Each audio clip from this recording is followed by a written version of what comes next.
Have a first date coming up and want to know how to crush it? Stay tuned for the 13 first date tips that you need to know in order to guarantee yourself a second date. If you haven't subscribed yet, make sure to do that now and hit the bell so that you get notified every time I release a new dating advice video for men who want to go on more dates with women they're really excited about. I'm Emyli, head coach and founder of emlovz.com, and back in 2011-2012, I went on a 100-date experiment. That means I went on a lot of super terrible first dates, and that's why I want to help you not make the same mistakes that I myself made as well as the people I went on dates with. So let's dive right into how to crush your first date so that you guarantee yourself a second. First things first, make sure the woman you're meeting up with knows that it's a date. Usually this happens when you use the word date, when you invite her on a date. It sounds pretty complicated, but actually it's not. The reason why a lot of people don't want to actually use the word date is because they're afraid of rejection. But you know what's worse than rejection? When a woman has no idea she's actually on a date with you. So when you give her the TDL, the time, date, location, you also want to make sure to use the word date if it's unclear in any way what your intentions are. Usually this happens if you met her in person or somewhere other than a dating app, but it's always good to be careful and just use the word date so that you're clear about your intentions. A super important tip that you need to follow is you need to be the one to pay for the date, but I don't recommend you spend more than $10 on your very first date. I know what you're gonna say. I live in such an expensive area. It's like so hard to do a first date that's like $10 or less. Meh. Shut up. I don't care, because that's not true. You just got to get more creative. And I love you. I didn't mean that in a bad way. But it's really important that you not only pay for the date, but that date does not cost you more than $10. That is because even if you're the richest guy on the planet and you could bring a freaking plane to the first date, I don't care. She's going to perceive you as more valuable the less money and the less time you spend on that first date. Think about it. People want the thing that is rare and hard to get. You're gonna make that you by not spending too much money too soon and not spending too much time too soon. But you are gonna pay the bill, because even if a woman says, should we split the bill, or I'll get it, that's all a test. And if you don't pass her test, you're not gonna see her naked ever. So make sure to follow that rule. Super important tip number 3, you need to keep that first date short and sweet. If that first date goes over an hour, but you don't move to a new location, you are in super deep trouble, dude. You don't want to talk too much on the first date. You don't want to share all of your life story. You don't want to spend 3, 4, 5 hours. You don't want to say, oh my God, the date went so well, we shut the place down. Guess what's going to happen when you do that? She's never going to want to see you again, homie. You need to leave a little bit to the imagination. Otherwise, you're going to kill all of your sexual tension and she's not going to want to go on a second date with you. You got to keep that first date short and sweet, make it an hour or less. The only goal that you have on this first date is that you build trust and rapport with her. The second date is where you're going to escalate sexual tension. Don't try to do everything all on that first date. She's just trying to see whether you're a killer or not. It's quite simple. So you want to leave her wanting more. Or if the date is going so well and you can't imagine parting ways, you need to move to a new location and begin the second date in that new, brand new location. Otherwise, too much time is going to pass in the same place. If you're not moving around and you're stagnant, there's going to be no energy happening. It's all going to be logical in your head, not in your body, in your sensations, which is the key to sexual tension. And it's pretty much not going to end the way you want it to. You're either going to get stuck in the friend zone, or you're going to get ghosted, or she's just going to say, I wasn't really feeling it, I'm sorry. You want that second date? Keep that first date short and sweet. Tip number 4, make it a daytime date. That first date and the second date as well should take place during daylight hours. That means it is light outside. If we are in the summer months like we are when I'm posting this video, that's super easy to do. Just make sure it's not dark out at any point on that first date. If it's during winter months, you're gonna have to meet earlier.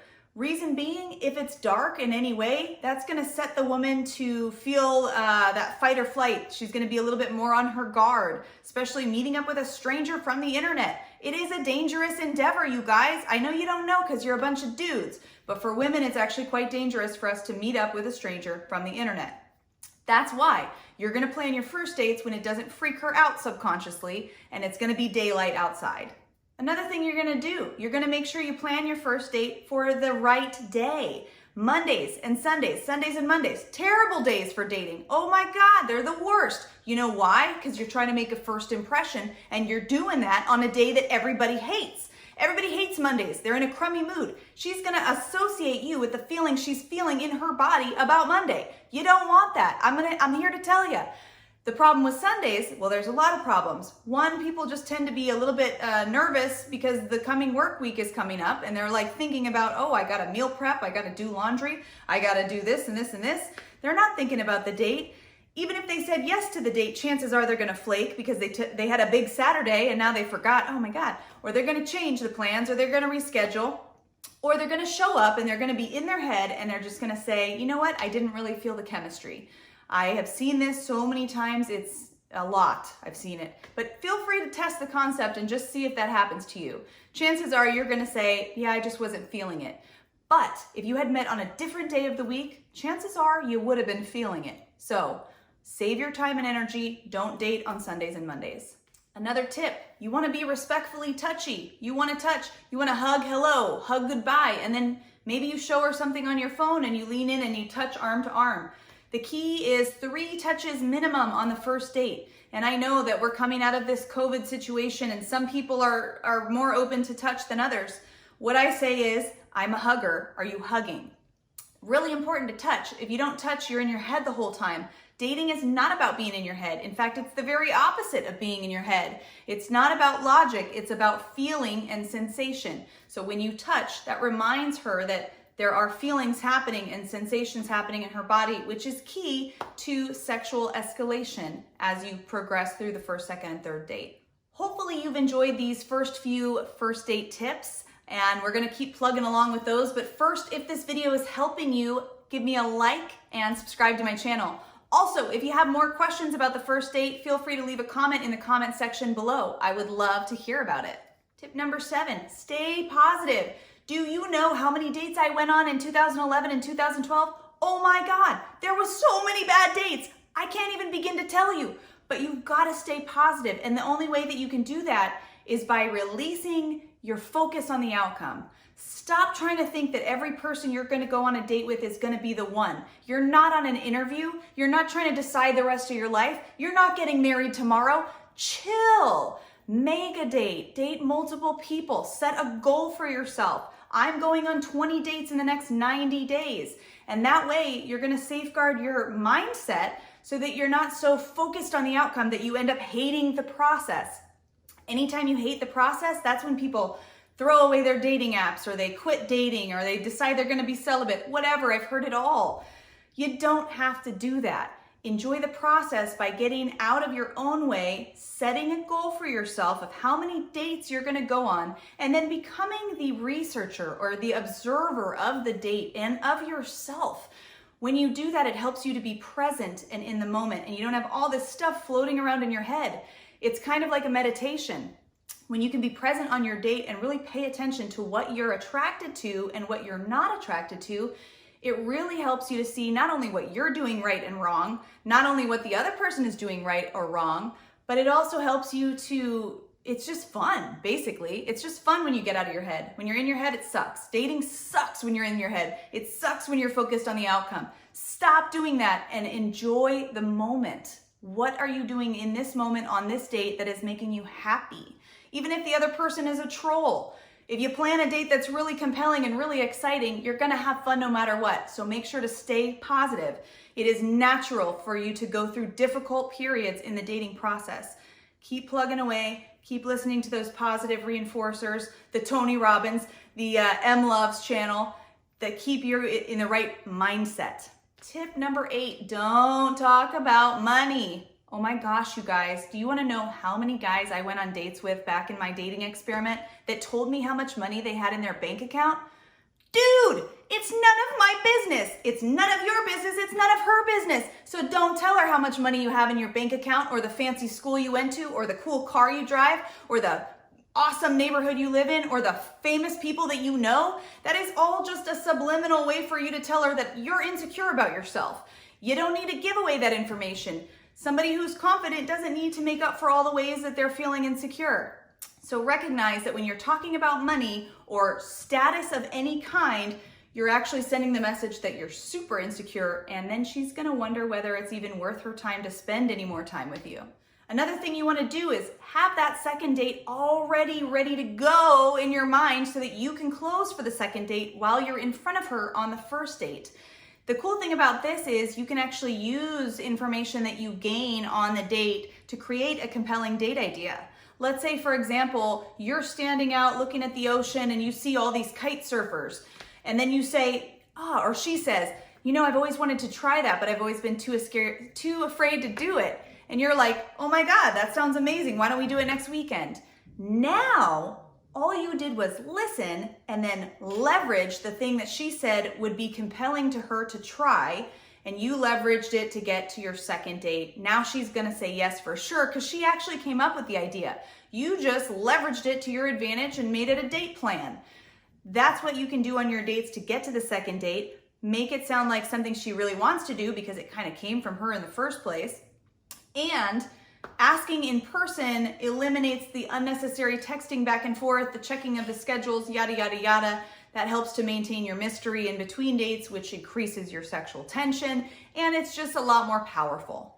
Set the mood with music, or set the mood with your pre-date ritual. Look, you are in control of your own reactions to life. This means that you can actually set yourself into the mood that you want to be in. So if you want to show up for your date super sexy, confident, and masculine, put yourself in the right mood beforehand by having a pre-date ritual that gets you in that mind space or that state of mind. Whether it's music that you listen to, a certain food or drink that you eat and drink beforehand, a grooming routine, pictures that you look at, an outfit that you wear, a signature scent that you put on, all of this you want to put into a ritual that you do every time before a date. That is going to get you into the right state of mind so that you show up as your most charismatic self and the date goes really well. Tip number 11, research the date location before you actually pitch the date. This is important because sometimes you don't know what you don't know. And so you might end up going to a date location and find out, oh my gosh, they're closed on Wednesdays. Or, oh man, they closed an hour before we even got here. Or, oh man, the seating here is really uncomfortable and puts me in a bad mood and then I don't do well on my date. You want to do some recon before you actually bring her on the date. Whether you go there yourself or you look up reviews, do your research. Don't just throw something out there because it's convenient. You want your date idea to be compelling, and then when you're on the date, you want it to kick ass. So make sure that you research the place beforehand. Tip number 12, prolong the eye contact. The worst thing you can do on a first date is be afraid of making eye contact. The eyes are the doorway to the soul, and if you're not vibing with her eyeballs, you're missing like 90% of the connection. If you're afraid to look people in the eye, start practicing now. There's no better time than the present to get good at this skill, and it is one of the most powerful skills in dating. Tip number 13, mega date. You gotta be dating multiple people at the same time. This doesn't mean you're polyamorous necessarily. It doesn't mean that you're leading people on or lying to women. My goodness, don't do that. I'm a woman, I represent women, don't be mean. But mega date so that you're dating multiple people, you're keeping your options open, you're learning what you like, what you don't like, you're moving quickly and comparing women quickly so you really get a feel for the patterns that you're selecting, both the ones that serve you and the ones that don't serve you. And you know what? If that first date with that one chick goes poorly, no problem. You've got 5 other chicks on the line that you're gonna hang out with so that it's not gonna feel as intense if it doesn't go well. And I gotta tell you, a lot of the times those first dates don't go well. So you wanna set yourself up for success by mega dating and filling up your funnel with lots of beautiful women. If you need help with this, this is exactly what I do in my coaching program, and I would love to chat with you more about it. In fact, you can visit my website at emlovz.com/book and talk with either myself or a member of my team, and we can share more information in a new client introduction session. During that session, we'll talk about your dating goals, the obstacles holding you back, and we'll talk more about the coaching programs and how they may be able to help you. That wraps up this video. If this video was helpful for you, like it, subscribe to my channel, and follow us on social media. Thanks so much for watching, and I'll catch you next time.